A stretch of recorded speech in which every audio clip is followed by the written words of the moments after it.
Hello friends, welcome to all India GK. All India GK में आपका स्वागत है। ये है चैनल का नाम।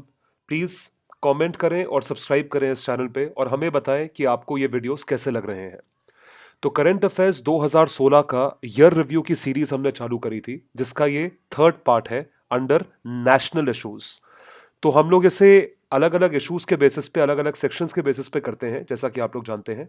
तो नेशनल इश्यूज का थर्ड पार्ट हम डिस्कस करेंगे एआईजीके के ईयर रिव्यू पे। ये प्रस्तुत करूंगा मैं, Ayush Sanghi. All these current affairs are copyrighted under all India GK. ये हमारा बनाया हुआ मटेरियल है। इसको आप लोग पीडीएफ के फॉर्म में हमारी वेबसाइट से डाउनलोड कर सकते हैं, allindiagk.com। तो नेशनल इश्यूज का लास्ट पार्ट है। पहले दोनों पार्ट्स देखने के लिए आप हमारे यूट्यूब चैनल पे सब्सक्राइब कर सकते हैं और देख सकते हैं। तो सब्सक्राइब करें, कोई भी आपका ईयर रिव्यू का पार्ट या आगे फ्यूचर में आने वाले लेसन्स का पार्ट मिस नहीं होगा। तो आइए देखते हैं पहला नेशनल इशू।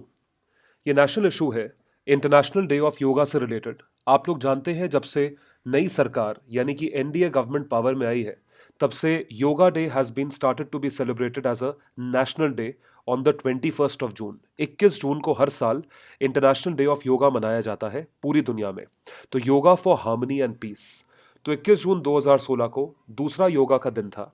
इस साल जो ऑब्जर्व किया गया इंटरनेशनल योगा डे पे, वो था कि हेल्दी लिविंग, स्वास्थ्य का सबसे बढ़िया रोल क्या रहता है आपके जीवन में, इस चीज़ पे फोकस रहा है। और ये एक सस्टेनेबल डेवलपमेंट गोल है यूनाइटेड नेशंस का, कि आप एक स्वस्थ तरीके से रहें, हेल्दी लिविंग रहे। तो ना इंटरनेशनल डे ऑफ योगा के बारे में ट्रिविया थोड़ी सी आप लोगों को पता होनी चाहिए। ये इंट्रोड्यूस किया गया था हमारे करंट सिटिंग प्रधानमंत्री द्वारा, नरेंद्र मोदी जी के द्वारा, इनके ओपनिंग एड्रेस 69 सेशन में जनरल असेंबली ऑफ यूएन 2014 में। इसको कौन हेड करता है? Ministry of Ayush. Oh my God, ये देखिए आयरनी, मिनिस्ट्री ऑफ आयुष इसे हेड करती है। ये नोडल एजेंसी है इंटरनेशनल डे ऑफ योगा को ऑब्जर्व करने वाली। जो प्रेजेंट मिनिस्टर ऑफ स्टेट है मिनिस्ट्री ऑफ आयुष के, वो है श्रीपाद यासो नायक। नाम ध्यान रखें, मिनिस्ट्री ऑफ आयुष। तो आयुष का फुल फॉर्म आप लोग प्लीज लिख के बताएं कमेंट सेक्शन में कि आयुष का फुल फॉर्म क्या है। सो आपको मैं हिंट देता हूं, A for Ayurveda, Y for yoga, U for Unani और एस और एच का फुल फॉर्म आप मुझे कमेंट सेक्शन में लिखकर बताएंगे कि आयुष का फुल फॉर्म है क्या।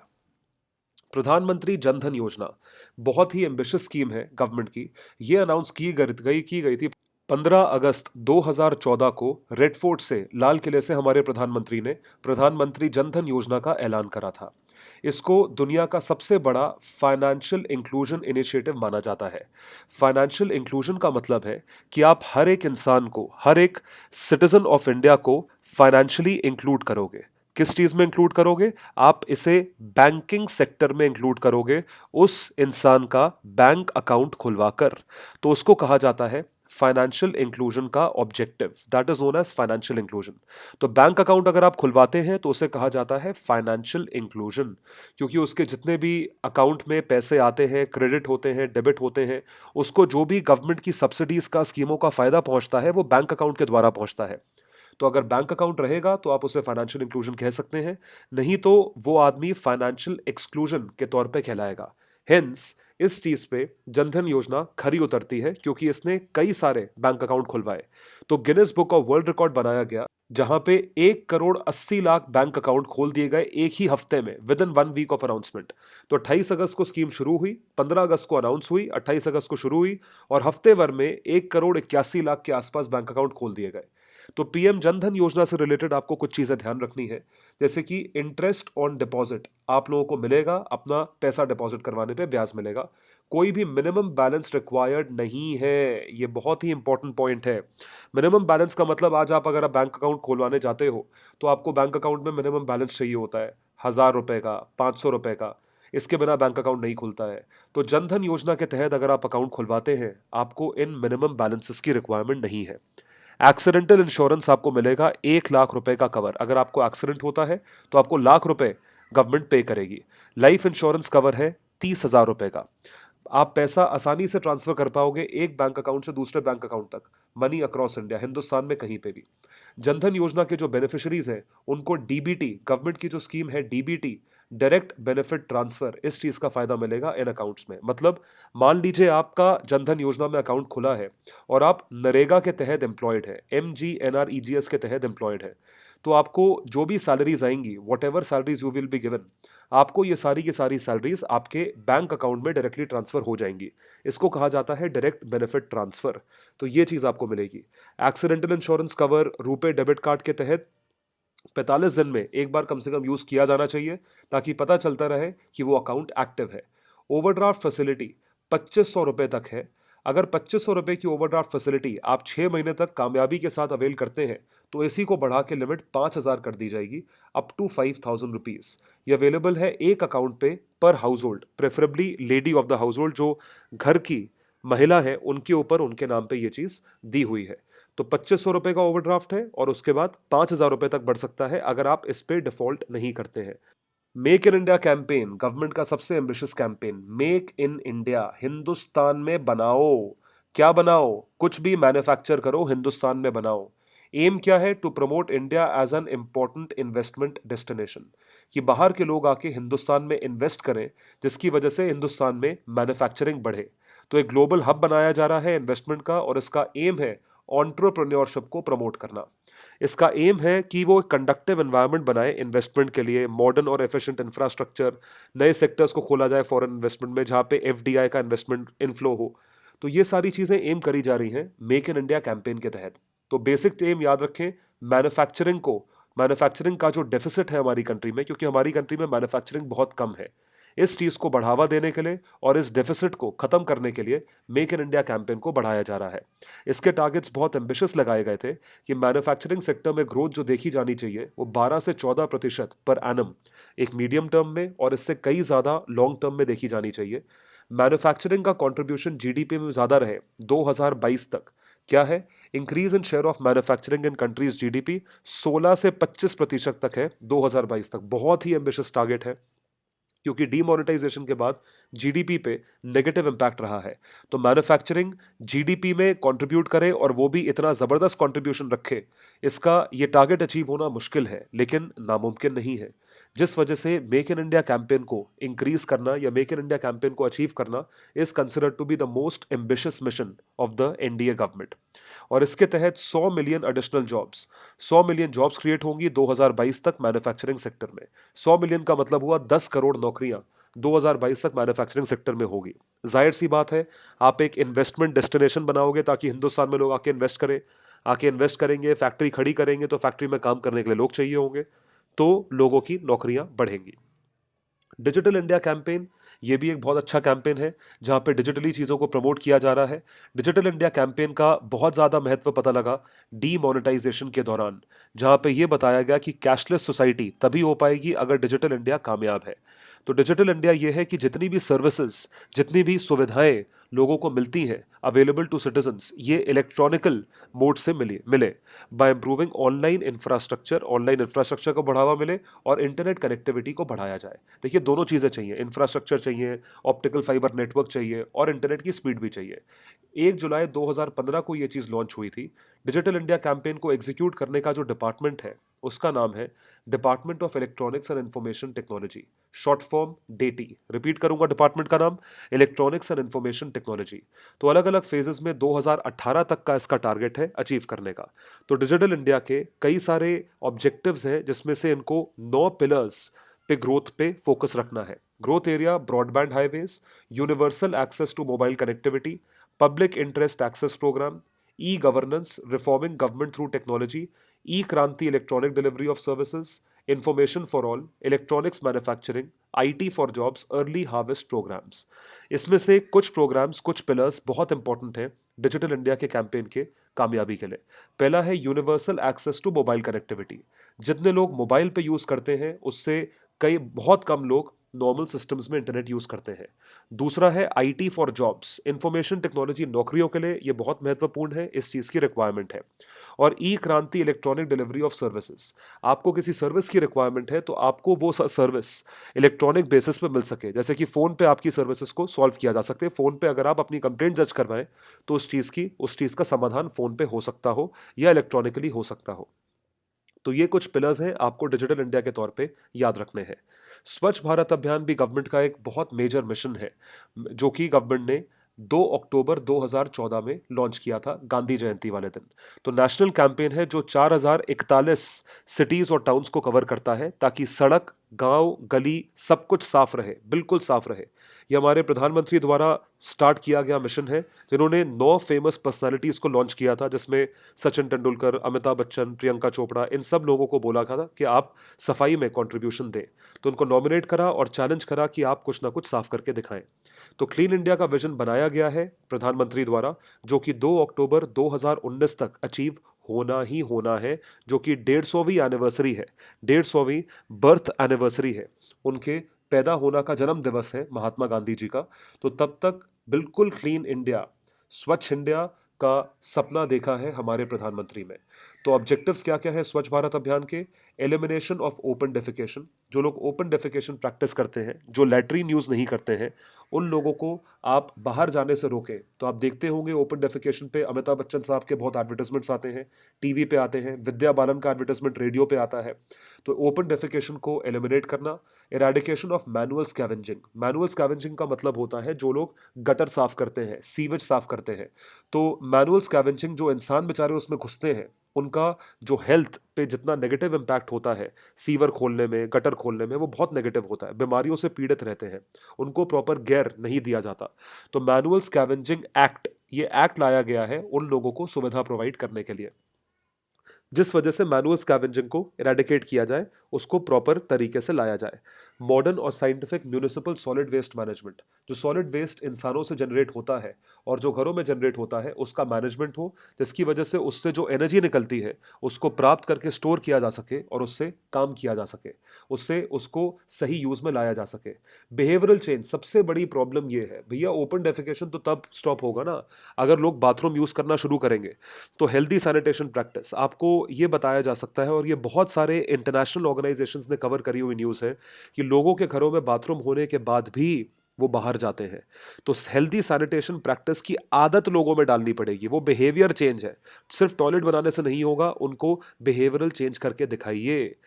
अवेयरनेस फैलाइए सैनिटेशन की, कि अगर आप बाहर जाते हैं, खुले में शौच करते हैं, तो उसकी वजह से जो ग्राउंड वाटर रहता है उसमें कंटेमिनेशन हो जाता है, और बाद में वही ग्राउंड वाटर आप पीते हैं, आप उसका पानी निकालते हैं हैंडपंप से या कुएं से और वही पीते हैं, फिर आपको पेट से रिलेटेड सारी दिक्कतें होती है, डायरिया होता है वगैरह वगैरह, ये सारी चीज़ें होती हैं। कैपेसिटी ऑगमेंटेशन, ऑगमेंटेशन होगा अर्बन लोकल बॉडीज का, इनको बढ़ाया जाए, इनकी कैपेसिटी को बढ़ाया जाए।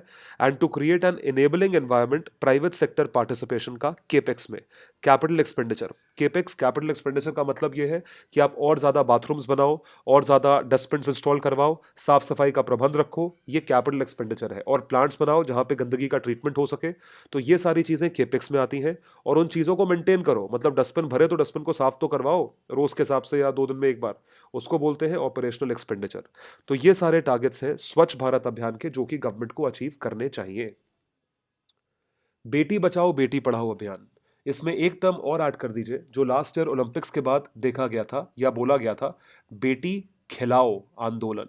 तो बेटी बचाओ, बेटी पढ़ाओ और बेटी खिलाओ, बेटियों ने बहुत अच्छा प्रदर्शन करके दिखाया ओलंपिक्स में। इसके तहत गवर्नमेंट ने बेटी बचाओ बेटी पढ़ाओ आंदोलन अभियान को लॉन्च किया था। इसका एम है अवेयरनेस जनरेट करना और एफिशिएंसी बढ़ाना वेलफेयर सर्विसेज में, जो कि वुमेन से यानी कि महिलाओं से एसोसिएटेड है, बेटियों से एसोसिएटेड है। ये प्रधानमंत्री नरेंद्र मोदी द्वारा लॉन्च की गई स्कीम है। पानीपत हरियाणा में इस दिन पे 100 डिस्ट्रिक्ट कवर हुए थे जहां पे चाइल्ड सेक्स रेशो कम है और वुमेन चाइल्ड सेक्स रेशो और कम है। तो इसमें male is to female, child sex ratio का मतलब समझे आप, मेल इज टू फीमेल का जो रेशो है वो बहुत कम है, मतलब मेल्स के मुकाबले फीमेल कम है, इन पुरुष के मुकाबले महिलाएं बहुत कम है। तो बेटी बचाओ बेटी पढ़ाओ आंदोलन के तहत अर्ली रजिस्ट्रेशन ऑफ प्रेगनेंसी और इंस्टीट्यूशनल डिलीवरी, की हॉस्पिटल में या नर्सिंग होम में डिलीवरी होगी, या आंगनवाड़ी वर्कर के द्वारा डिलीवरी होगी, या आशा वर्कर के द्वारा डिलीवरी होगी। और जब प्रेग्नेंट है महिला तब आप उसको रजिस्ट्रेशन करें, ताकि वो बच्चा गिरा ना दे या अबॉर्शन ना करवा दे। पंचायत इंश्योर करें कि गुड्डा गुड्डी बोर्ड, जहाँ पे जितने भी नए बच्चे लड़के लड़कियां पैदा हुए हैं, हर महीने उनका नाम लिखा जाए, Gudda Guddi board. Hold panchayat responsible for child marriage, अगर बच्चों की शादी होती है तो पंचायत रिस्पॉन्सिबल होल्ड करी जाएगी, उनको ना होने दिया जाए। पार्लियामेंट्री फोरम, एमपीज जो 100 डिस्ट्रिक्ट को रिप्रेजेंट करते हैं उनकी जिम्मेदारी लगाई गई है। और प्रधानमंत्री ने इसके साथ लॉन्च करा है सुकन्या समृद्धि योजना, गर्ल चाइल्ड प्रॉस्पेरिटी स्कीम, कि जब कोई लड़की पैदा होती है तो उसके नाम पे आप पेड़ उगाइए, 100 पेड़ लगाइए। जब तक वो लड़की 18 साल की होगी तब तक पेड़ खूब बड़े हो जाएंगे, फिर पेड़ों को काट के उनकी लकड़ी बेच के आप उससे लड़की की शादी कर पाएंगे। सुकन्या समृद्धि योजना लड़कियों की समृद्धि के लिए, लड़कियों की प्रॉस्पेरिटी के लिए, लड़कियों के बढ़ावे के लिए स्कीम बनाई गई है। बेटी बचाओ बेटी पढ़ाओ, इसके आगे बेटी खिलाओ अभियान भी होना चाहिए कि आप लड़कियों को मोटिवेट करें। दीपा फोगाट, बबीता फोगाट, दीपा कर्माकर, तो जितनी लड़कियां हैं, पीवी संधू, इन लोगों ने हिंदुस्तान का नाम बहुत रोशन किया है। Sukanya Samriddhi account, account opened in girl child's name, एक लड़की के नाम पे अकाउंट खोला जाता है जब तक वो 10 साल की होती है उससे पहले। मिनिमम डिपॉजिट उस अकाउंट में 1000 रुपये का चाहिए और कोई भी अमाउंट मल्टीपल 100 रुपये के मल्टीपल्स में होना चाहिए जो कि डिपॉजिट होगा up to maximum of 1.5 lakh in a year. 1.5 lakh रुपए तक अकाउंट में पैसा डिपॉजिट होगा। गवर्नमेंट उस पर रेट ऑफ इंटरेस्ट यानी कि ब्याज प्रोवाइड करेगी 9.1% का सेविंग्स अकाउंट पे, जिसपे कोई भी इनकम टैक्स नहीं मिलेगा। तो मान लीजिए आप अपनी बेटी के अकाउंट में लाख रुपया डिपॉजिट करवाते हैं जिसपे गवर्नमेंट आपको 9100 ब्याज देगी और ये टैक्स फ्री है, इस पे टैक्स नहीं लगेगा। नहीं तो नॉर्मली इस पे 30% टैक्स लग जाता है, तो आपके हाथ में सिर्फ 70% इनकम आती है। 50% पैसा आप विड्रॉ कर पाओगे, जो लड़की विड्रॉ कर पाएगी 18 साल के बाद। और अकाउंट ऑपरेटिव होगा जब लड़की 21 साल की हो जाएगी, मतलब 21 साल के बाद वो ये लाख रुपए विड्रॉ कर पाएगी या लाख रुपए में ऐड कर पाएगी। और इसका जो 50% पैसा है वो 18 साल की उम्र तक निकाल पाएगी। 1 करोड़ का इनाम दिया जाएगा उस इनोवेटिव विलेज को जो कि एक बैलेंस्ड सेक्स रेशो अचीव करता है, मतलब कि male is to female ratio जहां पे बैलेंस हो जाए, इस चीज को अचीव कर पाता है। बहुत बड़ा इंसेंटिव गवर्नमेंट ने दिया है। अब देखते हैं कौन सा गांव ये चीज अचीव कर पाता है। जहां पे लोगों को हुनर की स्किल दी जाती है या हुनर सिखाया जाता है। 40 करोड़ हिंदुस्तानियों को अलग अलग हुनर सिखाए जाएंगे 2022 तक। तो ये मिशन इंप्लीमेंट किया जाएगा ministry of skill development and entrepreneurship के द्वारा। Ministry of skill development entrepreneurship, तो स्किल का मतलब होता है हुनर, कि आपको हुनर सिखाया जाए। भाई देखिए, ऐसा होता है कि कुछ लोग पढ़ाई लिखाई में ज़रा कमज़ोर होते हैं, तो उनका मन लगता है कि कोई हुनर हो, कोई काम आता हो। जैसे किसी को कारपेंटर का काम आता है, किसी को जूते सीने का काम आता है, किसी को प्लम्बिंग का काम आता है। तो इसको कहा जाता है वोकेशनल ट्रेनिंग। क्या कहा जाता है? इसको कहा जाता है वोकेशनल ट्रेनिंग। वोकेशनल ट्रेनिंग के लिए वोकेशनल कॉलेजेस का उत्थान हुआ है, जिसमें आपको वोकेशन सिखाया जाता है, यानी कि स्किल सिखाई जाती है। तो national skill development mission, national policy for skill development and entrepreneurship 2015, प्रधानमंत्री कौशल विकास योजना और स्किल लोन स्कीम, ये 4 स्कीमें आती हैं ministry of skill and development में। तो आप चारों स्कीम का नाम ध्यान रखें, इस पे आपको एमसीक्यू मिल सकता है कि which of the following schemes have been implemented on the basis of development of skill by government of India. तो नाम रिपीट करें मेरे साथ: national skill development mission, national policy for skill development and entrepreneurship 2015, ये policy है, ये mission है। प्रधानमंत्री कौशल विकास योजना, ये स्कीम है। और स्किल लोन स्कीम, यहाँ पे आपको लोन मिलेगा अपनी स्किल या अपने हुनर को एनहांस करने के लिए। ये लॉन्च किया गया था 16 जुलाई 2015 को, to mark the first ever world youth skill day. दुनिया का जो यूथ के लिए स्किल डे है, इसको मार्क करने के लिए ये लॉन्च किया गया था। गवर्नमेंट का टारगेट है कि प्रोवाइड करें स्किल ट्रेनिंग तकरीबन 40 करोड़ लोगों को 2022 तक। बहुत एम्बिशियस टारगेट है। और इसके इनिशिएटिव के through an initiative known as recognition of prior learning, RPL, 10 lakh बच्चों को, 10 लाख यूथ को असेस किया जाएगा और सर्टिफिकेट दिया जाएगा जिस भी स्किल में वो ट्रेन हो जाते हैं या वो ऑलरेडी उसे पोजेस करते हैं। स्किल लोन स्कीम के तहत लोन मिलेगा 5,000 से लेकर 1.5 लाख रुपए का, जो कि 34 लाख युवा को अवेलेबल रहेगा हिंदुस्तान के, जो कि स्किल डेवलपमेंट प्रोग्राम अटेंड करना चाहते हैं। आपको इसके तहत भारत सरकार पूरा सपोर्ट देगी। अटल पेंशन योजना, पेंशन मिलती है रिटायरमेंट पे, लेकिन रिटायरमेंट के लिए आपको जवानी से ही काम करना पड़ता है, जिससे कि आपका रिटायरमेंट सिक्योर हो। तो उसी चीज़ को मद्देनजर रखते हुए एक अटल पेंशन योजना सरकार द्वारा लॉन्च की गई है, जिसके तहत आप अभी से अपना बुढ़ापा सिक्योर कर सकते हैं, अपने पेरेंट्स के लिए एक अच्छा फ्यूचर सिक्योर कर सकते हैं। इसको इंटेंड किया गया था to enhance old age income security of the working poor. जो बेचारे गरीब लोग काम करते हैं और उनका शरीर, जाहिर सी बात है, एक उम्र के बाद शरीर थकने लग जाता है, काम नहीं कर पाते हैं। तो बुढ़ापे में उनकी इनकम का सिक्योरिटी क्या हो, उसके तहत ये योजना बनाई गई है। ये रेगुलेट किया जाता है pension fund regulatory and development authority द्वारा, पीएफआरडी है। पीएफआरडी है ये ही रेगुलेट करती है, जैसे कि पीएफ को, जो कि पीपीएफ जिसे हम नाम से बोलते हैं, या ईपीएफ एम्प्लॉइज प्रोविडेंट फंड को, वही अटल पेंशन योजना को भी रेगुलेट करेगी। कम से कम 18 साल आपकी आयु होनी चाहिए इस पेंशन योजना का लाभ उठाने के लिए, और मैक्सिमम उम्र 40 साल। तो होता क्या है कि जैसे ही आप 18 साल की आयु अटेन करते हैं, तो आपको पेंशन योजना के तहत कुछ एक बहुत मिनिमल अमाउंट डिपॉजिट करवाना पड़ता है। तो सब्सक्राइबर जो होंगे इस योजना के, उनको एक फिक्स्ड पेंशन मिलेगी, जो कि सरकारी, केंद्र सरकार द्वारा गारंटीड है। 1000 से 5000 रुपए का आपको पेंशन मिल सकता है, डिपेंडिंग आपने अभी कितना कंट्रीब्यूशन दिया है।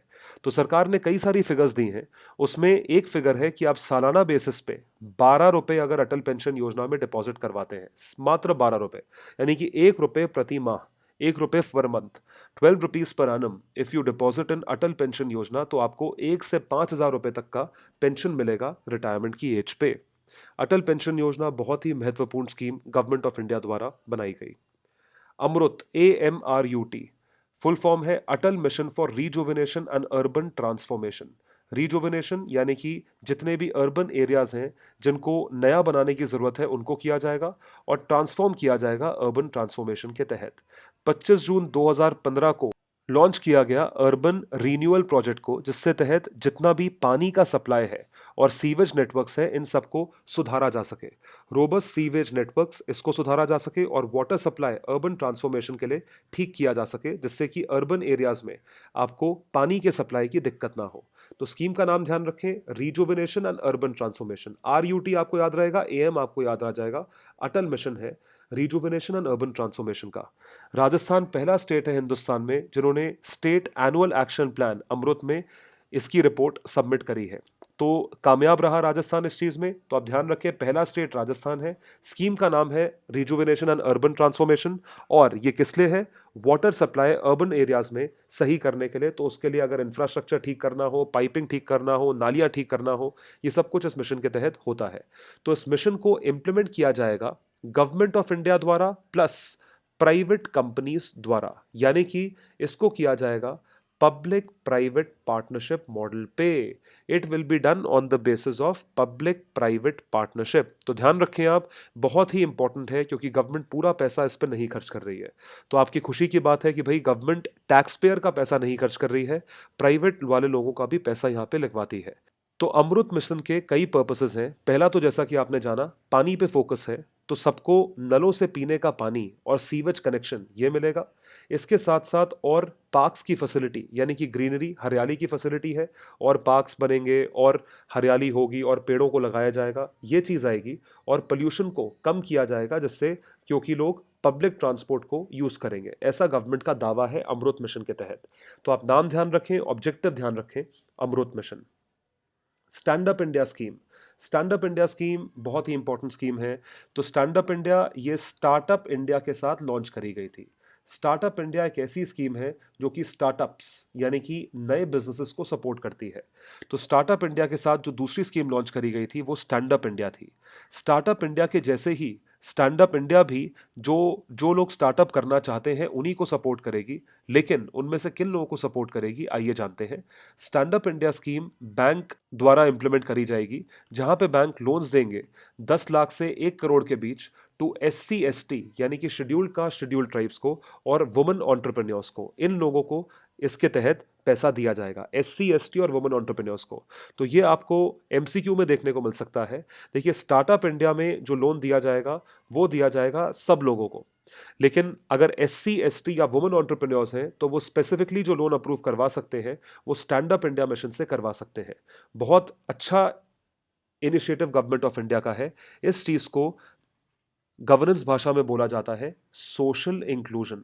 सोशल इंक्लूजन का मतलब है कि पूरी सोसाइटी को इंक्लूड करके साथ में लेकर आप चलिए, सोशल इंक्लूजन। तो स्टैंड अप इंडिया की जो स्कीम है, हाइलाइट्स हैं वो क्या क्या है। एससी एसटी और वुमेन एंटरप्रेन्योर्स जो कि लोन अवेल करेंगे वो रुपे डेबिट कार्ड द्वारा विड्रॉ कर पाएंगे पैसा, वो पैसा विड्रॉ कर पाएंगे, उनके पास डेबिट कार्ड होना चाहिए। और pre loan training, facilitating loan, factoring, marketing, कैसे किस तरीके से लोन अवेलेबल रहेगा, ये सारी की सारी चीज़ें, लोन कैसे यूज़ करना है, ये सब भी गवर्नमेंट ऑफ इंडिया प्रोवाइड करेगी। इसके सिवा 10,000 करोड़ की रीफाइनेंस विंडो होगी सिडबी के द्वारा और national credit guarantee trust company द्वारा, NCGTC। ये कॉर्पस बनाएंगे 5,000 करोड़ का। तो जो भी चीज़ आपको यहाँ पे मिलेगी उसके तहत ये चीज़ें आपको रीफाइनेंस करने की अपॉर्चुनिटी देंगी। रीफाइनेंस मतलब आप दोबारा से लोन फाइनेंस करवा सकते हैं इन एजेंसीज के थ्रू। गवर्नमेंट क्रिएट करेगी एक वेब पोर्टल ऑनलाइन रजिस्ट्रेशन के लिए। अगर आप चाहते हैं लोन लेना और आप स्टार्टअप करना चाहते हैं तो आप वेब पोर्टल पे अपने आप को रजिस्टर करवा सकते हैं। आपको खुद गवर्नमेंट ऑफ इंडिया से फोन आएगा कि आपको कितना लोन इस बेसिस पे चाहिए। Stand up India scheme. प्रधानमंत्री जीवन ज्योति बीमा योजना, बीमा यानी कि इंश्योरेंस, जीवन ज्योति बीमा योजना। तो क्या है ये? Life cover, life insurance cover provide करेगा एलिजिबल सब्सक्राइबर को। तो एनुअल लाइफ इंश्योरेंस है 2 लाख रुपए की, जो कवर करेगी डेथ, जो कि किसी भी वजह से हो सकती है। तो किसी भी फैमिली में डेथ होती है, उस परिवार को 2 लाख रुपए का इंश्योरेंस कवर दिया जाएगा। तो इस पे प्रीमियम गवर्नमेंट ने बहुत कम रखा है, 330 रुपए प्रति एनम, पर एनम 330 रुपए का जो प्रीमियम रखा गया है, ये बहुत कम है। लेकिन जो फायदा है वो आप देख सकते हैं, 2 लाख रुपए का फायदा सरकार आपको दे रही है। तो 18 से 50 वर्ष के बीच वाले लोग, बैंक अकाउंट जिनका है, वो एलिजिबल है इस योजना का फायदा उठाने के लिए। यह एडमिनिस्टर करी जाएगी life insurance corporation of India द्वारा, जो कि बहुत बड़ी PSU है, जो लाइफ इंश्योरेंस प्रोवाइड करने में मास्टर करती है, प्रोफेशन रहती है। एक और बीमा योजना गवर्नमेंट द्वारा इंस्टॉल्ड है, प्रधानमंत्री सुरक्षा बीमा योजना। आप देख सकते हैं, हमने पढ़ा अटल पेंशन योजना, फिर हमने पढ़ा लाइफ इंश्योरेंस, जीवन ज्योति बीमा योजना, अब सुरक्षा बीमा योजना, यानी कि आपको प्रोटेक्शन प्रोवाइड करी जाएगी इसके तहत। सुरक्षा बीमा योजना यह है एक्सीडेंट इंश्योरेंस स्कीम, AIS। ये डेथ और डिसेबिलिटी कवर को प्रोवाइड करता है on account of accident. Accident हो तो डेथ हो या डिसेबिलिटी हो, इसके तहत आपको बीमा मिलेगा। तो रिस्क कवरेज है उन लोगों के लिए जो पूरी तरीके से डिसेबल हो जाते हैं या जिनकी डेथ हो जाती है, उनको 2 लाख रुपए का कवर दिया जाएगा। और जो पार्शली डिसेबल रहते हैं उनको 1 लाख रुपए तक का कवर दिया जाएगा। ये अवेलेबल है 18 से 70 वर्ष के लोगों के बीच जिनका सेविंग्स बैंक अकाउंट है। ये एलिजिबिलिटी है स्कीम की। तो इस स्कीम का लाभ उठाने के लिए आप एक प्रीमियम जमा करें, 12 रुपए पर एनम का सब्सक्राइबर द्वारा पे किया जाएगा, जो कि अकाउंट के सेविंग्स बैंक से अपने आप काट लिया जाएगा अगर आप इस स्कीम के लिए अप्लाई करते हैं। तो ये प्रोडक्ट ऑफर किया जा रहा है product public sector general insurance company द्वारा, PSGIC and other general insurance companies willing to offer the product on similar terms with necessary approval and types of banks for this purpose. तो अलग अलग banks, अलग अलग insurance companies इसका government के through लोगों को ये चीज प्रोवाइड कर रही है। स्कीम का नाम ध्यान रखें, प्रधानमंत्री सुरक्षा बीमा योजना। इसके बाद एक बहुत इंपॉर्टेंट स्कीम है भारतमाला प्रोजेक्ट। भारतमाला, तो आप ये देख सकते हैं, भारतमाला प्रोजेक्ट का मतलब है भारत में नॉर्दर्न पार्ट में ये सड़क बनाई जा रही है। यहाँ से शुरू होकर जम्मू एंड कश्मीर से लेके, उत्तराखंड से लेके, यूपी से लेके, इस तरीके से पूरी रोड जाएगी। यूनियन गवर्नमेंट का प्रोजेक्ट है जिसका ऑब्जेक्टिव है एक सड़क बनाना, रोड बनाना along India's vast west to east land border. यानी कि वेस्ट टू ईस्ट लैंड, जो लैंड्स के थ्रू बॉर्डर बनाया जाएगा, उसके थ्रू सड़क बनाई जा रही है गुजरात से लेके मिजोरम तक। तो उसकी कॉस्ट रहेगी तकरीबन 14,000 करोड़ रुपए और ये लिंक करेगा road network in states from Maharashtra to Bengal. अब आपका होमवर्क ये है कि भारतमाला जो सड़क बनेगी ये कितने स्टेट से होते हुए गुजरेगी, हाउ मेनी स्टेट्स। तो आप कमेंट्स में लिख के बताएं कितने स्टेट से ये होते हुए गुजरेगी। तो ये चीज़ आपको एक MCQ सॉल्व करने का पूरा एम्पावरमेंट देगा। देखिए MCQ इन्हीं जगहों से बनता है। आपको आ जाएगा which of the following states are affected by Bharatmala project. 4 states का नाम एक ऑप्शन में, 5वें स्टेट का नाम दूसरे ऑप्शन में, 6ठे स्टेट का नाम तीसरे ऑप्शन में, इस तरीके से दिया जाएगा। तो 3 ऑप्शन गलत होंगे, एक सही रहेगा। तो आप ध्यान रखें, गुजरात से मिजोरम तक है। और आप मुझे कमेंट सेक्शन में लिखकर बताएंगे किन किन स्टेट्स के थ्रू ये निकलते हुए जाएगी। तो कंस्ट्रक्शन रहेगा तकरीबन 5300 किलोमीटर का नए रोड्स के, जो इंडिया के कवर करेंगे west to east land border पे। और भारतमाला इवेंचुअली कनेक्ट करेगा एक और सिग्नेचर प्रोजेक्ट सागरमाला को, जो हम लोग थोड़ी ही देर में इसी वीडियो में समझेंगे। हाउसिंग फॉर ऑल 2022 की स्कीम है। एक और स्कीम है हाउसिंग फॉर ऑल स्कीम। तो हाउसिंग फॉर ऑल स्कीम के तहत गवर्नमेंट ऑफ इंडिया ने ये बोला है कि हम अफोर्डेबल हाउसिंग देंगे। देखिए, घर देना और अफोर्डेबल घर देना जिन लोगों को वाकई में ज़रूरत है, अलग अलग चीज़ें हैं। तो ये एम है गवर्नमेंट ऑफ इंडिया का अर्बन पुअर के लिए। अर्बन पुअर जो गरीब लोग अर्बन एरियाज में रहते हैं, उन लोगों के लिए घर का प्रबंध गवर्नमेंट ऑफ इंडिया ने किया है। तो urban areas with following components, जो अर्बन एरियाज हैं और जिनके पास जो इस कैटेगरी में आते हैं, उन सबको हाउसिंग फॉर ऑल मिशन का लाभ मिलेगा। Slum rehabilitation for slum dwellers, जो स्लम्स में काम करते हैं, झुग्गी झोपड़ी में रहते हैं, झोपड़पट्टी में रहते हैं, उन लोग, वो जो अर्बन एरियाज में झोपड़पट्टी में रहते हैं, तो आपने सुना होगा बॉम्बे है, बॉम्बे में सबसे बड़ा स्लम है, एशिया का सबसे बड़ा स्लम है धारावी। तो वहाँ पे स्लम रिहैबिलिटेशन किया जाएगा, जहाँ पे अफोर्डेबल हाउसिंग वीकर सेक्शन को प्रोवाइड करी जाएगी। Affordable housing in partnership with public and private sectors, यानी कि पीपीपी मॉडल, सरकार सारा पैसा अपनी जेब से नहीं देगी, और बेनिफिशियरी लेड इंडिविजुअल उसको घर का कंस्ट्रक्शन करने में या अपने प्रेजेंट घर को एनहांस करने में या बढ़ाने में सब्सिडी दी जाएगी सरकार द्वारा।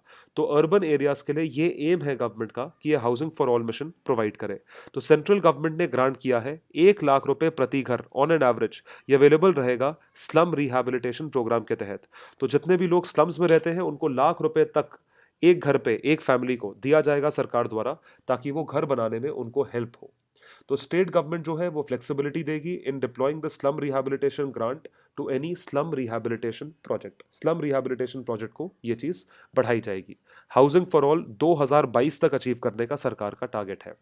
सागरमाला प्रोजेक्ट, अभी मैंने आपको इसका नाम बताया था, भारतमाला प्रोजेक्ट के साथ इनिशिएटिव है जो एम करेगा transform existing ports into modern world class ports. Ports जो कि सीज को कनेक्ट करते हैं, ये मॉडर्न वर्ल्ड क्लास पोर्ट्स में कन्वर्ट करेगा। ये इंटीग्रेट करेगा डेवलपमेंट ऑफ पोर्ट्स, जितने भी पोर्ट्स हैं वेस्ट कोस्ट, ईस्ट कोस्ट। तो मैं आपको ये बता दूं इसी के साथ, ये देखिए आपको बना के दिखाते हैं, ये इंडिया की कोस्ट लाइन इस तरीके से एक्सटेंड करती है। ये जो पूरी कोस्ट लाइन आप देख सकते हैं इंडिया की, यहाँ से लेके गुजरात तक 7,500 किलोमीटर के आसपास है। 7512 किलोमीटर के आसपास है, 7,512 किलोमीटर। तो इन पोर्ट्स को डेवलप किया जाए जिससे कि हमारी कंट्री में ट्रेड बढ़े, आने वाली शिप्स यहाँ पे आके डॉक करें, भेजने वाले लोग अच्छे से भेज पाएँ क्योंकि पोर्ट्स अच्छे हैं। तो इस वजह से इंडस्ट्रियल क्लस्टर बढ़ेगा, यानी कि लोग और इंडस्ट्री खोलना चाहेंगे और एक एफिशिएंट इवैक्यूएशन सिस्टम करेंगे रोड, रेल, इनलैंड और कोस्टल वाटरवे के थ्रू। तो ये लॉन्च किया गया था मिनिस्ट्री ऑफ शिपिंग द्वारा, और मिनिस्ट्री ऑफ शिपिंग ही इसको संभालेगी। ये नोडल एजेंसी है इस इनिशिएटिव की, Sagarmala project. Soil health card scheme, soil की हेल्थ किसानों के लिए बहुत ही अच्छी स्कीम है। हमारा किसान रात दिन मेहनत करता है, तो उसको पता होना चाहिए कि किस मिट्टी पे क्या चीज़ सबसे बढ़िया उग सकती है। तो अपने मिट्टी की हेल्थ या अपनी मिट्टी का स्वास्थ्य बताने के लिए सॉइल हेल्थ कार्ड स्कीम का प्रबंध किया गया है सरकार द्वारा। एम क्या है कि ये किसानों की मदद करें जिससे कि उनकी प्रोडक्टिविटी बढ़ सके, जो उनकी हार्वेस्ट है, जो उनका उगाना है, वो बढ़ सके, अगर उनको पता हो कि उनका सॉइल कैसा है। By appropriate use of nutrients और फर्टिलाइजर्स, उनको अच्छे से खाद मिले, फर्टिलाइजर मिले, कीड़े मारने की दवा मिले, जिसकी वजह से सॉइल हेल्थ उनकी बढ़ सके। 14 करोड़ सॉइल हेल्थ कार्ड्स हैं जो कि इशू किए जा रहे हैं फार्मर्स को इस कंट्री के 3 साल के अंदर अंदर। तो उसमें होगा क्या, इस कार्ड में पूरी तरीके से इंफॉर्मेशन होगी, बेसिक इंफॉर्मेशन रहेगी, क्रॉप वाइज रिकमेंडेशन कि दाल के लिए आपको क्या चाहिए, चावल के लिए आपको क्या चाहिए, वीट के लिए आपको क्या चाहिए, दाल, राइस, वीट। तो आपको पता होना चाहिए कि उसको कितने न्यूट्रिएंट्स चाहिए, कितना फर्टिलाइजर चाहिए होगा, जो कि एक किसान को उसमें डालना है। तो जहाँ पे अलग अलग तरह के सॉइल हो, तो सॉइल के हिसाब से क्या क्या चाहिए। तो ज्योग्राफी में अगर आपने देखा हो, येलो सॉइल होता है, ब्लैक सॉइल होता है, रेड सॉइल होता है। तो हर एक सॉइल के हिसाब से अलग अलग चीज़ों की रिक्वायरमेंट रहती है। तो they carry crop wise recommendation of fertiliser required for farm land के लिए जो चाहिए होता है जिससे कि उसकी प्रोडक्टिविटी बढ़ सके, ये सरकार द्वारा सॉइल हेल्थ कार्ड में प्रोवाइड किया जा रहा है। दीनदयाल उपाध्याय ग्राम ज्योति योजना, ग्राम ज्योति योजना के तहत आपको इलेक्ट्रिसिटी, बिजली का प्रबंध है जिससे कि आपके घर में अंधेरा ना हो। पावर सेक्टर रिफॉर्म्स के तहत ये स्कीम आती है जो कि रूरल एरियाज में इम्प्लीमेंटेड है, जिससे इंश्योर किया जाता है राउंड द क्लॉक इलेक्ट्रिसिटी, बिजली जो कि पूरे साल आपकी चलती रहे, राउंड द क्लॉक इलेक्ट्रिसिटी रहे।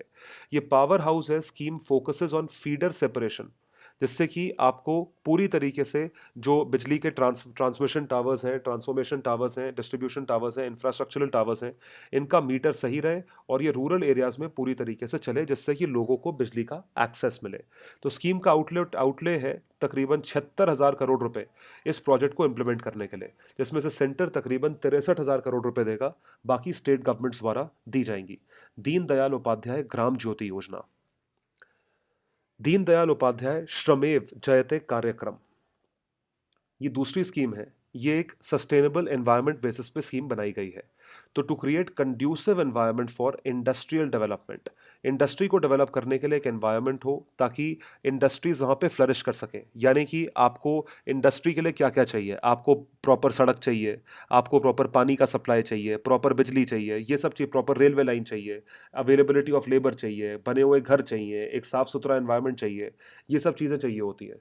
तो इसके तहत एक बिजनेस विद ईज कंडक्ट किया जा सकता है, जहाँ पे गुड गवर्नेंस देखोगे आप वेलफेयर के बेसिस पे, और स्किल डेवलपमेंट देखोगे लेबर सेक्टर के बेसिस पे। तो स्कीम का ये फोकस है, skill development of labour sector. तो सारी चीज़ें हैं जिसके तहत इंडस्ट्री एक जगह फ्लरिश कर सके। तो श्रमेव जयते कार्यक्रम, श्रमेव जयते, इसके तहत ये चीज़ बढ़ेगी। तो कोई भी इंडस्ट्री को ऊपर उठने के लिए इन सब चीज़ों की रिक्वायरमेंट रहती है। तो देखते हैं नए इनिशिएटिव्स गवर्नमेंट ऑफ इंडिया ने क्या क्या लॉन्च करे हैं इसके थ्रू।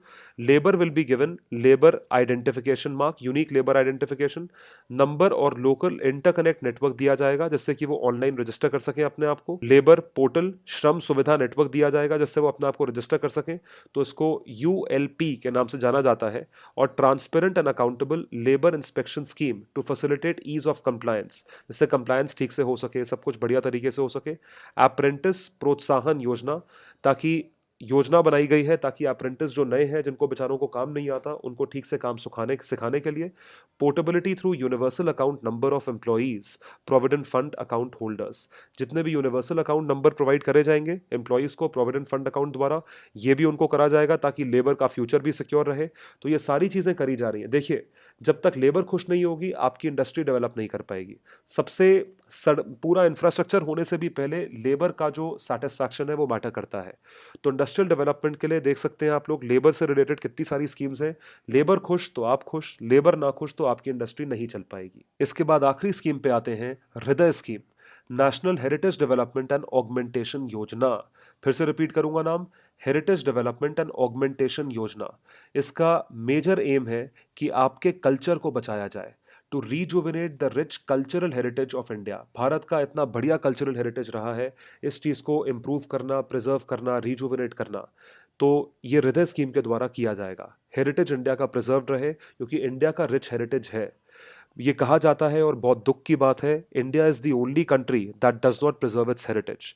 तो अपना हेरिटेज प्रमोट किया जाए। It seeks to promote an integrated, inclusive and sustainable development of heritage sites, एक इंटीग्रेटेड मैनर में, जिससे कि सारी हेरिटेज साइट्स को आप मिला सको, इंक्लूसिव मैनर में और सस्टेनेबल मैनर में, ताकि हेरिटेज साइट्स लंबे समय तक चल सके।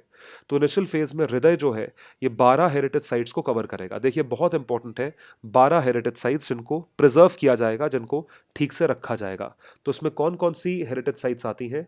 वाराणसी उत्तर प्रदेश, ये कल्चरल कैपिटल माना जाता है यूपी का, इंडिया का कुछ हद तक। अमृतसर पंजाब, यहाँ पे गोल्डन टेम्पल है। वारंगल तेलंगाना, अजमेर, गया, मथुरा, कांचीपुरम, वेलंकिनी, अमरावती, बदामी, द्वारका और पुरी। तो आप देख सकते हैं इन सारी ही सिटीज से कोई ना कोई एक कल्चरल वैल्यू अटैच्ड है। तो ये 12 हेरिटेज साइट्स हृदय स्कीम के द्वारा कवर्ड है, और ये पूरी तरीके से गवर्नमेंट ऑफ इंडिया द्वारा फंडेड प्रोजेक्ट है, जहां पे गवर्नमेंट ने 500 करोड़ रुपए इन सबके डेवलपमेंट के लिए, इन सबके कल्चरल डेवलपमेंट के लिए लगाया हुआ है। तो यहाँ पे आते हैं हम नेशनल रिव्यू के एंड पे। आप हमें बताएं कि आपको ये वीडियो कैसा लगा। अगले वीडियो में, अगले करंट अफेयर्स एनुअल रिव्यू में हम इंटरनेशनल इश्यूज डिस्कस करेंगे। तो आप प्लीज़ हमारे कमेंट को सब्सक्राइब करें, हमें फॉलो करें। इन PPTs को PDF फॉर्म में डाउनलोड करने के लिए आप allindiagk.com विजिट कर सकते हैं। हमारे टेलीग्राम चैनल को सब्सक्राइब करें, जिससे कि आपको लेटेस्ट अपडेट्स मिल सके। तो click here to subscribe our YouTube channel and please don't forget to write the answers of the homework दिया है मैंने तुम लोगों को, लिख के बताना कि क्या क्या आंसर्स हैं उन चीज़ों के। बेल बटन प्रेस करो, जिससे कि कोई भी नया अपडेट आप लोग मिस ना कर सको। Thank you so much for watching the video. Bye.